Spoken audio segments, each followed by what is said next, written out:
दोस्तों, मिश्राज IAS academy में आप सभी का स्वागत है। और आज हम लोग बात करने वाले हैं एक बहुत गंभीर समस्या पर। समस्या क्या है? हमारे देश में बेरोजगारी एक गंभीर समस्या है, हम सभी जानते हैं। और बेरोजगारी के कारण बहुत सी समस्याएं और भी जनरेट होती हैं। लेकिन हमारा मुख्य विषय आज ये है कि ये जो बेरोजगारी दूर करने का जो सरकार का तरीका है, या सरकारी क्षेत्र हो या निजी क्षेत्र हो, इन सभी क्षेत्रों में आखिर नियमित भर्ती क्यों नहीं होती है? रेगुलर जो रिक्रूटमेंट होना चाहिए वो क्यों नहीं होती है? रेगुलर रिक्रूटमेंट खासकर सरकारी क्षेत्रों में ये जनता का संवैधानिक अधिकार है, और साथ ही साथ सरकार की ये संवैधानिक जिम्मेदारी है और नैतिक जिम्मेदारी भी है।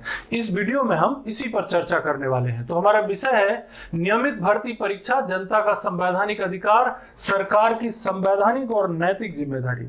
ऐसा हम क्यों कह रहे हैं? हम संविधान निर्माताओं की भावनाओं पर जाएं और संविधान में अगर देखें तो संविधान में मूल अधिकारों में इस बात का जिक्र है कि भारत के सभी लोगों को, सभी नागरिकों को नियोजन में अवसर की समता होनी चाहिए।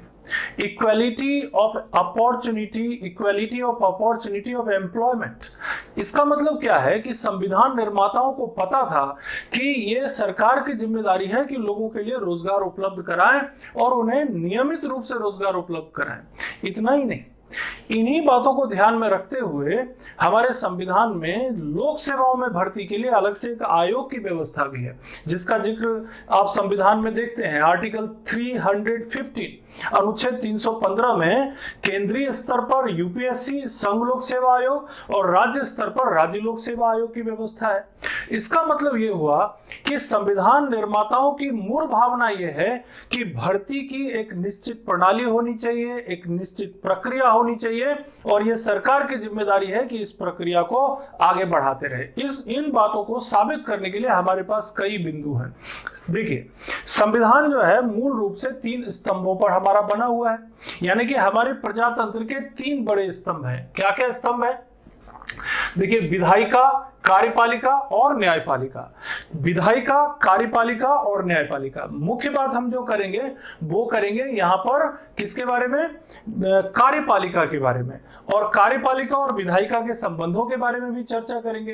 तो यहां पर जब विधायिका और कार्यपालिका की चर्चा होती तो आप देख रहे होंगे कि विधायिका के 2 स्तर हैं। विधायिका जो है वो एक केंद्रीय स्तर पर भी है और राज्य स्तर पर भी है। विधायिका के 2 स्तर में पहला स्तर जो है केंद्र स्तर पर क्या क्या है? हमारी संसद मतलब क्या हुआ? राष्ट्रपति, राज्यसभा और लोकसभा। और राज्य स्तर पर आएंगे आप विधायिका में तो क्या मिलेगा आपको? राज्यपाल, इसके अलावा विधानसभा और विधान परिषद। राज्यपाल, विधानसभा और विधान परिषद। अब देखिए, यहां पर जब भर्ती की बात होती है, यानी कि जब विधायिका में भर्ती की बात होती है, यानी विधायिका में भर्ती मतलब क्या हुआ? इलेक्शन के माध्यम से वहां पर भर्ती होती है, तो वहां पर एक नियमित प्रक्रिया है और इसके लिए एक आयोग भी है, इलेक्शन कमीशन, निर्वाचन आयोग। जैसे ही विधानसभा की या लोकसभा की या राज्यसभा की या विधान परिषद की सीटें खाली होती हैं, आपने देखा होगा तुरंत भर्ती की प्रक्रिया जो है वो स्टार्ट हो जाती है और सारे राजनीतिक दल चिंतित हो जाते हैं। आखिर जब विधायिका और कार्यपालिका और साथ ही साथ न्यायपालिका हमारे प्रजातंत्र के मूल स्तंभ हैं, तो हम केवल विधायिका में भर्ती के प्रति ही क्यों चिंतित होते हैं? हम कार्यपालिका के प्रति भी भर्ती के लिए चिंतित होना चाहिए। और अभी हाल ही में आप लोगों ने एक न्यूज पढ़ा होगा कि हमारे सुप्रीम कोर्ट ने सरकार को यह भी कहा है कि ये जो हमारे न्यायाधिकरण हैं, हमारे जो ट्रिब्यूनल्स हैं, उसमें तमाम पद कई सालों से खाली पड़े हैं, आखिर उनमें नियमित भर्ती क्यों नहीं की जाती? तो वो तो ट्रिब्यूनल और न्यायपालिका का मसला हो गया। हम यहां पर बात कर रहे हैं कार्यपालिका की। कार्यपालिका का मतलब क्या है, यहां पर समझने की कोशिश करते हैं। देखिए, कार्यपालिका के 2 हिस्से होते हैं। पहला है राजनीतिक कार्यपालिका यानी पॉलिटिकल एग्जीक्यूटिव, और दूसरा होता है प्रशासनिक कार्यपालिका यानी कि एडमिनिस्ट्रेटिव एग्जीक्यूटिव। जब आप राजनीतिक कार्यपालिका में जाएंगे तो आपको मिलेंगे हमारे मंत्री परिषद यानी काउंसिल ऑफ मिनिस्टर मिलेंगे, कैबिनेट मिलेंगे, हमारे मंत्री मिलेंगे। मंत्री कहां से आते हैं? वो आते हैं इलेक्शन की प्रोसेस से, जो हमने लोकसभा या राज्यों में विधानसभा बनाया या केंद्रीय स्तर पर राज्यसभा या राज्य स्तर पर विधान परिषद बनाया, उस प्रक्रिया से आते हैं। यानी कि मंत्रियों की व्यवस्था जो है वो इलेक्शन की प्रोसेस की व्यवस्था है। दूसरी हमारी व्यवस्था है प्रशासनिक कार्यपालिका। ध्यान से समझने की जरूरत है, यहाँ पर प्रशासनिक कार्यपालिका यानी एडमिनिस्ट्रेटिव एग्जीक्यूटिव। एडमिनिस्ट्रेटिव एग्जीक्यूटिव में क्या आएंगे, जितने भी हमारे सचिवालय स्तर पर सचिव हैं, जो हमारे आईएएस ऑफिसर है, जो हमारे आईपीएस ऑफिसर है, इंडियन फॉरेस्ट सर्विस के अधिकारी, फॉरेन सर्विस के अधिकारी, राज्य स्तर पर जितने भी अधिकारी हैं, चाहे वो डिप्टी कलेक्टर हो, नायब तहसीलदार हो या पटवारी हो, कहीं ना कहीं ये सभी जो है हमारे प्रशासनिक कार्यपालिका के हिस्से हैं। चाहे वो शिक्षा के क्षेत्र में हो, चाहे स्वास्थ्य के क्षेत्र में हो या अन्य किसी भी क्षेत्र में जो सरकार के लिए काम करते हैं, वो सभी एग्जीक्यूटिव एडमिनिस्ट्रेटिव एग्जीक्यूटिव के हिस्से हैं। अब यहीं पर हमारी बात शुरू होती है। अगर विधायिका के लिए, मंत्रियों के लिए, अगर विधानसभा और लोकसभा के लिए चुनाव की इतनी जल्दी बनी रहती है और निरंतरता बनी रहती है, संविधान का हम पूरा ध्यान रखते हैं, तो हमें कार्यपालिका यानी जो प्रशासनिक कार्यपालिका में पद खाली होते हैं उसके लिए भी पूरा ध्यान रखना पड़ेगा। क्यों? क्योंकि अगर प्रशासनिक कार्यपालिका में पद खाली होते हैं और अगर निरंतर और नियमित रूप से उसे नहीं भरा जाता है, तो कहीं ना कहीं ये जनता के अधिकारों पर, उनके मूल अधिकारों पर भी एक कुठाराघात है। यही चीज हमें यहां पर साबित करना है। आगे बढ़ते हैं। जैसे देखिए, जो प्रशासनिक कार्यपालिका जैसे भारत में है, वो एक विशेष मॉडल पर आधारित है। कौन सा मॉडल है?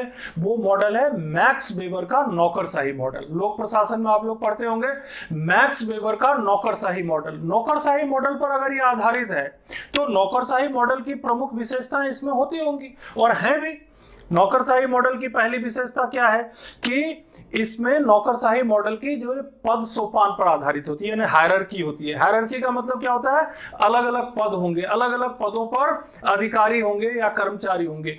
उन अधिकारियों और कर्मचारियों की योग्यता निर्धारित होगी और उस योग्यता के निर्धारण के लिए क्या होगा? योग्यता आधारित भर्ती परीक्षा होगी और साथ ही साथ ये भी कोशिश होगी कि समाज के सभी वर्गों का प्रतिनिधित्व उस योग्यता आधारित भर्ती परीक्षा में हो। और उस संगठन का यानी नौकरशाही संगठन का प्रमुख कौन होगा? तो मंत्री होंगे और नौकरशाही संगठन का प्रमुख मंत्री होंगे। ये नौकरशाही संगठन की विशेषता हमने बताई। इस विशेषता में एक विशेषता क्या आ गई? एक विशेषता आ गई कि योग्यता आधारित भर्ती परीक्षा होनी चाहिए।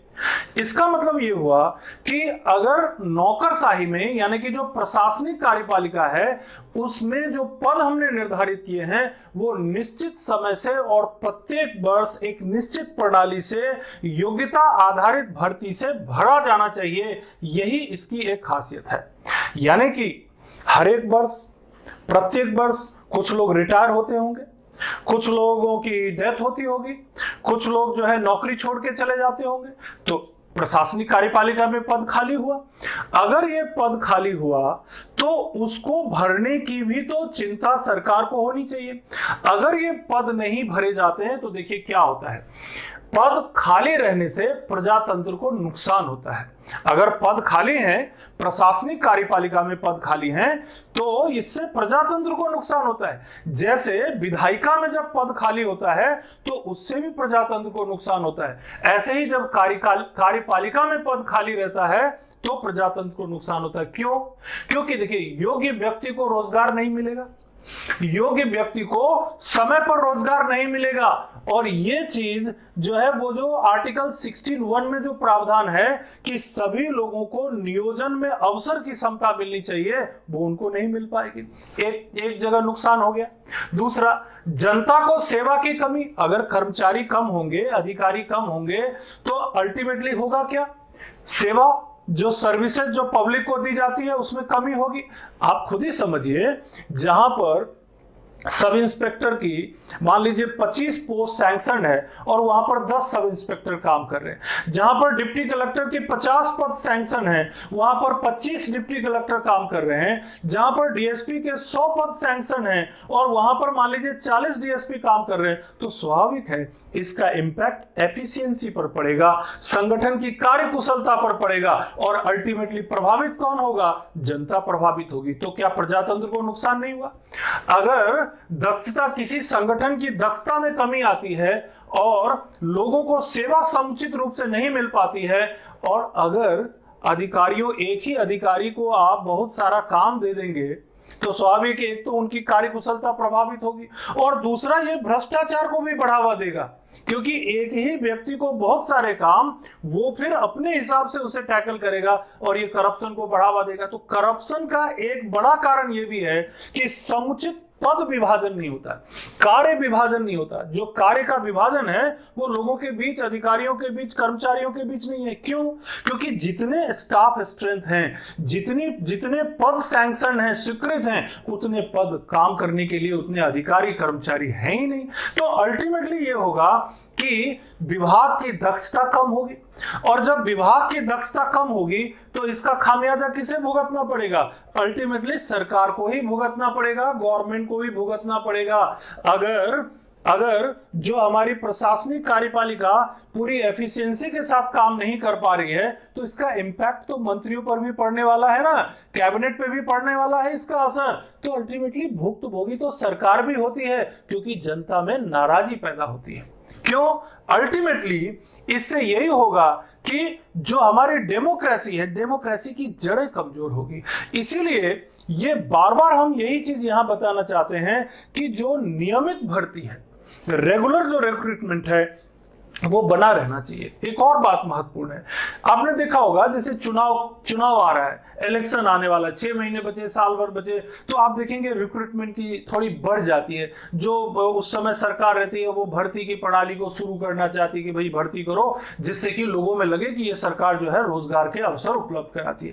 भाई देखिए, अगर आप 5 साल से या 10 साल से भर्ती नहीं कर रहे हैं और इकट्ठा जाकर के आप 1 साल में जाकर रिक्रूटमेंट करते हैं, ये भी प्रजातंत्र के लिए धोखा है। ये भी उन लोगों के साथ अन्याय है जो 10 साल पहले 25 साल के थे और अब 35 साल के हो गए। उनको 25 साल की उम्र में जो अवसर मिलना चाहिए था वो अब जाके मिल रहा है। बहुत से ऐसे विभाग हैं जहां पर रिक्रूटमेंट की कोई निश्चित प्रणाली नहीं है, निश्चित भर्ती का कोई समय नहीं है, जबकि कायदे से संविधान ने बड़े ही अच्छे तरीके से स्पष्ट किया हुआ है कि भर्ती निश्चित प्रणाली से और निश्चित समय पर होना चाहिए। क्यों? क्योंकि देखिए भाई, लोगों की उम्र तो बढ़ती जाएगी। आपको 5 साल पहले जो पद भरने चाहिए थे वो अगर आप 5 साल बाद भरते हैं तो 5 साल पहले जो योग्य उम्मीदवार थे, जो उस समय उस परीक्षा को दे सकते थे, 5 साल बाद वो हो सकता है कि उनमें से बहुत सारे लोग उसके लिए एलिजिबल ही न रह जाएं। तो कहीं ना कहीं इसमें जो लोगों यानी जनता के बीच जो समानता होनी चाहिए, जो अवसर की समानता होनी चाहिए, वो कहां मिल पाया। इसीलिए अगर प्रत्येक वर्ष भर्ती परीक्षा आयोजित होगी, प्रत्येक वर्ष अगर सरकार अपॉइंट, भले ही वो पदों की संख्या कम हो सकती है, लेकिन इससे अल्टीमेटली जनता में सरकार के प्रति भरोसा ही तो बढ़ेगा। इससे अल्टीमेटली योग्य लोग, योग्य उम्मीदवार ही तो नियमित रूप से संस्था को पहुंचेंगे और अल्टीमेटली जनता को बेहतर सेवाएं मिलेगी। क्योंकि जब लंबे समय तक कहीं भर्ती नहीं होती, बहुत सारे डिपार्टमेंट है, ऐसा नहीं है कि सिर्फ सरकारी क्षेत्र में, बहुत सारे पब्लिक सेक्टर हैं, आप पता कर सकते हैं, देख सकते हैं, चले बैंक हो, LIC हो या और BHEL हो, या ऐसे तमाम सेक्टर हैं जहां कई सालों से पद खाली और भर्ती नहीं हुए। सरकारी सेवाएं, चाहे राज्य सरकार की सेवा हो या केंद्र सरकार की सेवा हो, आप पता कर सकते हैं जहां पर नियमित भर्ती होती ही नहीं है। तो अल्टीमेटली अगर नियमित भर्ती नहीं होगी तो उस समय के जो युवा हैं, जो उसके लिए एलिजिबल है, उनको अवसर नहीं मिल पाएगा। भले ही आप 10 साल बाद, 5 साल बाद एक बहुत बड़ी संख्या में पद निकाल दें, उससे उन लोगों को जस्टिस नहीं मिल पाएगा जो 10 साल उसके लिए एलिजिबल थे। तो कहीं ना कहीं ये प्रजातंत्र के लिए भी नुकसानदेह है, उस सरकार के लिए भी नुकसानदेह है, और अल्टीमेटली जनता को भी बेहतर सेवा प्राप्त करने में दिक्कत आती है। ये बात जरूर समझना चाहिए हम लोगों को।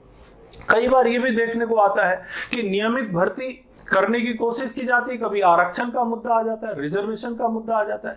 तो ये भी सोचने वाली बात है कि अगर विधायिका में इस तरह के कोई इशू नहीं उठते, और चाहे अगर इशू उठ भी गए तो नियमित भर्ती हो जाती है, लेकिन यहाँ पर जहां पर जो हमारी प्रशासनिक कार्यपालिका है उस पर क्यों नहीं ध्यान दिया जाता है? ठीक है, आरक्षण जिनको राइट है, जिनको आरक्षण मिलना चाहिए, इसमें कोई शक नहीं, उन्हें आरक्षण जरूर मिले। लेकिन इस बहाने कई सालों तक परीक्षा ना आयोजित किया जाना, इस बहाने कई सालों तक परीक्षा ना होना, ये तो युवाओं के साथ न्याय नहीं है ना। ये तो उन लोगों के साथ न्याय नहीं है जो अभी योग्य हैं और इस परीक्षा में बैठ सकते हैं, दे सकते हैं। ये उन लोगों के साथ भी न्याय नहीं है जिन्हें आरक्षण देने की बात की जाती है, क्योंकि उनमें भी कई युवा हैं जो उम्र के साथ, जिनकी उम्र बढ़ रही है और आने वाले समय में उसके लिए योग्य ही नहीं रह पाएंगे। तो कोई ना कोई ऐसी व्यवस्था सरकार को सोचना पड़ेगा कि हम इस भर्ती परीक्षा को 5-10 साल 15 साल के अंतराल में करने के बजाय इसे एक नियमित व्यवस्था बनाए। जैसे ही पद खाली होता है, क्योंकि पद अलग अलग कारणों से खाली होता है, वो मैं पहले ही बताया, जैसे ही पद खाली होता है उसकी भर्ती की प्रणाली साल में एक बार होनी चाहिए और इस व्यवस्था पर पूरी निगरानी होनी चाहिए। इसीलिए हमने ये एडवाइस भी किया है कि नियमित भर्ती परीक्षा जो है, इसके लिए एक नियामक संस्था, एक रेगुलेटरी ऑर्गेनाइजेशन होना चाहिए और वो नियामक संस्था इस पर नजर रखे कि जिस भी विभाग, जो भी विभाग में पद खाली हुए हैं, अगर विभाग में मान लीजिए 200 स्टाफ स्ट्रेंथ है, उसमें से एक साल में मान लीजिए 25 पद खाली हुए, 25 के लिए वैकेंसी कीजिए, उसके लिए 25 वैकेंसी निकाल के लिए परीक्षा आयोजित कीजिए। मान लीजिए टीचर, प्रोफेसरों की भर्ती तो कई सालों में जाके होती है। आप खुद ही सोचिए, क्या हर साल प्रोफेसर्स के पद खाली नहीं होते होंगे, लेक्चरर्स के पद खाली नहीं होते होंगे, हर साल खाली होते होंगे। तो परीक्षा हर साल क्यों नहीं होती है? क्यों 10 साल 15 साल 20 साल के अंतराल में होती है? यही सब बातें यहाँ पर सोचने के लिए है और इसीलिए हमने ये रिक्वेस्ट किया है और हमने जनता को भी, हमारी जो पब्लिक है, हमारी जो युवा है, उनको भी, उनके दिमाग में भी हम ये बात लाना चाहते हैं कि ये जो रिक्रूटमेंट है, ये जो भर्ती है, उसमें नियमितता और निरंतरता आपका अधिकार है और यह संविधान से आपको मिला हुआ है। दूसरी तरफ सरकार की जिम्मेदारी है, क्योंकि वो एक वेलफेयर स्टेट के सरकार हैं और इसीलिए उनकी ये जिम्मेदारी है कि वो 2, 4, 5 साल के बाद जो भर्ती परीक्षा आयोजित करते हैं, जो कि राजनीतिक कारणों से या अन्य कारणों से आयोजित करते हैं, ऐसा ना हो, बल्कि एक समुचित निरंतर व्यवस्था कायम हो। समुचित निरंतर व्यवस्था कायम होने से सरकार की विश्वसनीयता बढ़ेगी ही, कम नहीं होगी। प्रजातंत्र मजबूत ही होगा, कमजोर नहीं होगा और युवाओं को रोजगार मिलेगा, उनका जीवन भी खुशहाल होगा।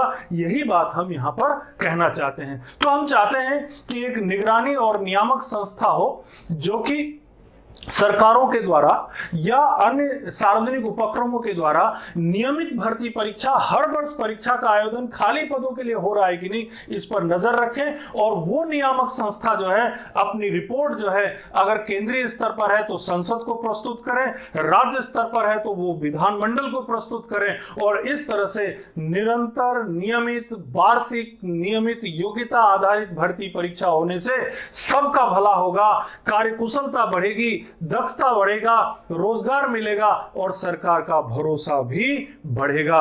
धन्यवाद साथियों। मेरा ये आप लोगों से रिक्वेस्ट है कि आप लोग इस वीडियो को आगे तक पहुंचाएं और अपने अधिकारों को और प्राप्त कर सकें। धन्यवाद।